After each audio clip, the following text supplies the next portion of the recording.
తర్వాత మనం ఇలా ఈజీగా మన వాకిట్లో సైడ్ బార్డర్ని వేసుకోవచ్చండి. కొంచెం ఆలోచన, కొంచెం రంగులు, అంటే మనకి ముగ్గు వేయాలంటే చుక్కలు పెట్టాలి, ఆ చుక్కలు సరిగ్గా కుదరాలి, వాటిని సరిగ్గా కలపాలి. అలా కలిపినట్టయితేనే ఆ ముగ్గు అనేది బాగుంటుందండి.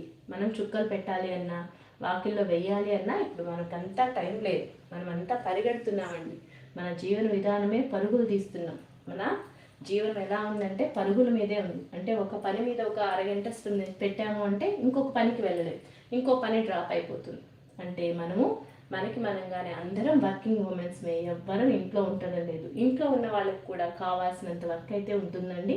ముగ్గు కోసమనే ఒక గంటలు అయితే వెచ్చించలేము. ఏదో పండగ నెలలో అయితే ఒక గంట సేపు ముగ్గు వేసినా ఇంట్లో వాళ్ళందరూ ఓకే అంటారు.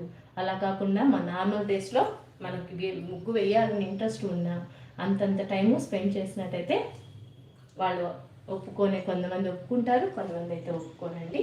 అలాంటి వాళ్ళు వేసుకోవాలి అని కోరుకున్న వాళ్ళు ఇలా సైడ్ బార్డర్స్ రోజుకొక కలరింగ్, రోజుకొక మోడల్తో సైడ్ బార్డర్లు వేసుకొని ఆ సైడ్ బార్డర్లో రంగు వేసుకున్నట్లయితే మనకి పెద్ద పండుగలు రోజు మన ఇంట్లో ప్రతి నెల పండుగ నెలలాగే అనిపిస్తుందండి. ఈ సైడ్ బార్డర్లు కానీ ఇంటి దగ్గర ఇలా కలరింగ్ వేసుకున్నట్టయితే ప్రతిరోజు మనకి పండగ నెలలాగే ఉంటుందండి మన వాకిలి నిండా.